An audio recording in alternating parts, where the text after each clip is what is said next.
Welcome back, everyone. Welcome back. Please, cameraman, stay out the frame, please. Welcome back. Today we will be talking about inequalities and type coercion under the hood. So let's go on ahead and let's actually Mr. figure out. Sack, Mr. Sack, Good. sorry to interrupt. You have a call on line too? It's the IRS. Are you kidding right now? I'm in the middle of a live session. Yeah, they took about $2,000 from your account because you didn't pay your taxes last year. My viewers, man, they're gonna see this. Come on, man. I don't know. It's the IRS. They want their money. Yes, They want more money. All right. Well, thanks. Please, no interruptions. No more interruptions. Thank you. Okay, all right. So if you can just subscribe and hopefully get these numbers up so I can work on some of these back taxes. Back taxes. I'll give them some back taxes. Okay, all right. I'm sorry about that brief little interruption. But today let's talk about coercion and actually the inequalities and how sometimes we can expect the wrong intentions in our actual program. So without further ado, let's get to it and see what we got here. All right, cameraman, let's kill the camera.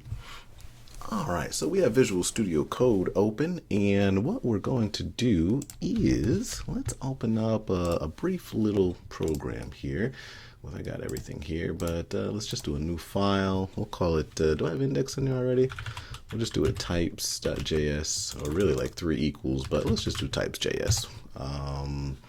We'll close that out, and what we can do here is let's create a small little program and see exactly what we end up getting here. So what we're dealing with is the equal sign versus the triple equal sign and what those can actually do to your program. So if we were to write a small little function called, let's call it test my, let's see, what do we call it? Test my number. Here we go. And look at that, we're not doing arrow functions today. All right, test my number.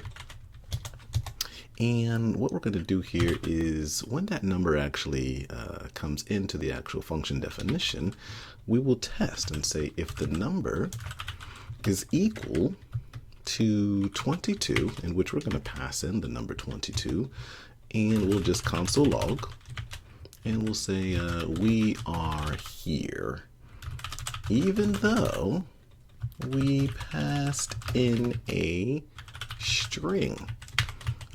Yes, because that's exactly what we're going to do. We're going to pass in an actual string.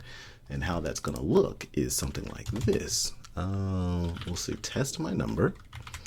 And we're going to pass in the number 22 as a string. And let's create an else block here where we'll have the console log. And what are we going to write in here? We'll say these values are not the same. We'll say these, yeah, that'll work. These values are not the same. Okay. All right, so now what we have here, we can actually run this and see what do you think is actually going to actually print. This is when the results can get a little scary, or yeah, scary because we never really know, right? All right, you would think, all right, test my number with 22 in there, and let's run it down below. We'll call it node, and the name of the file was types.js, and we get we are here even though we passed in a string. Now we're testing here. We're taking in the actual number, but we didn't.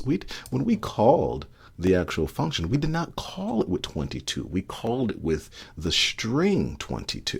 All right, that's no difference in, well, there is a small little difference, but that's no difference in a string of E, all right?